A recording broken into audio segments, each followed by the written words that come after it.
ধর্মনগর জুড়ি নদী নিয়ে মিউনিসিপ্যালিটি কাউন্সিলের উদ্যোগে সংস্কারের কাজ শুরু হয়েছিল।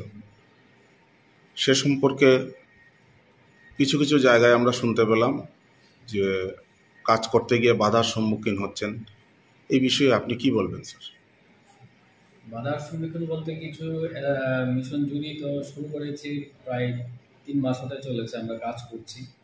কিছু অংশে মানুষ খুব সহযোগিতা করছে, কিছু অংশে যেমন জুড়ি রাজবাড়ি থেকে যে বীজ থেকে শুরু করে শ্মশান কালীবাড়ির এই এলাকার মধ্যে অনেকগুলি বাড়ি এই এলাকা দেখা যাচ্ছে নদীর অংশ দখল আছে। ওইসব এরিয়াতে প্রথম দিকে কিছুটা অসহযোগিতা করা হয়েছিল, কিন্তু পরে ওরা সহযোগিতা করছে। বিধুবাবুর বাটটা ওনার এখানে ওনার যে ইট বাটটার মাটি গিয়ে নদীকে প্রায় মৃতপ্রায় করে দিয়েছে, ওই অংশটাকে পুরো নদী এখানে শেষ হয়ে গিয়েছিল।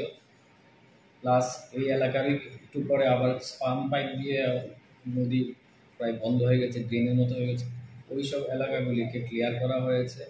তারপর কলেজ রোড থেকে মায়া বেকারি পর্যন্ত, তারপর মায়া বেকারি থেকে নয়াপাড়া স্কুলের পেছনে এরিয়া, ওইসব এরিয়াগুলি কাজ করা খুবই মুশকিল, কারণ চারিদিকে অনেকগুলি বাড়ি ঘর হয়ে গেছে, বাড়ি এলাকা প্রায় কিছু কেউ অনেকে আবার নদীর চরের কাছে কাছে গিয়ে তাদের চাষবাস শুরু করে দিয়েছে।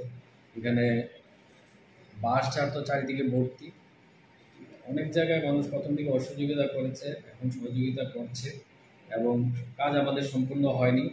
এখানে নদীতে বহুদিনের জমানো প্রচুর প্লাস্টিক ছিল, প্রচুর পলি ছিল, নদীর গভীরতা প্রায় শেষ হয়ে গেছিল। এগুলিকে ডিগিং করে গ্রেজিং করে জুড়ি নদীকে পুনরুজ্জীবিত করা হয়েছে, উদ্ধার করা হয়েছে। কিন্তু বৃষ্টি আসার ফলে আমাদের কাজ আপাতত বন্ধ রাখা হয়েছে। যদি আবার অনুকূল পরিবেশ হয়, বাকি অংশ যা করার সেটা আমরা কন্টিনিউ করব।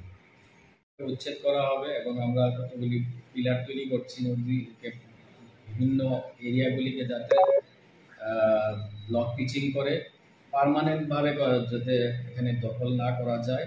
প্লাস নদী থেকে মাটি পড়ে বা পলি এসে যাতে নদীর গভীরতা যাতে না কমে, তার জন্য রেগুলার আমরা যাতে ক্লিনিংয়ের অ্যারেঞ্জমেন্ট নেক্সট ইয়ার থেকে এটা আমাদের ধারাবাহিকতার মধ্যে। মোট কথা নদীর সীমানাকে আপনারা করতে চাই।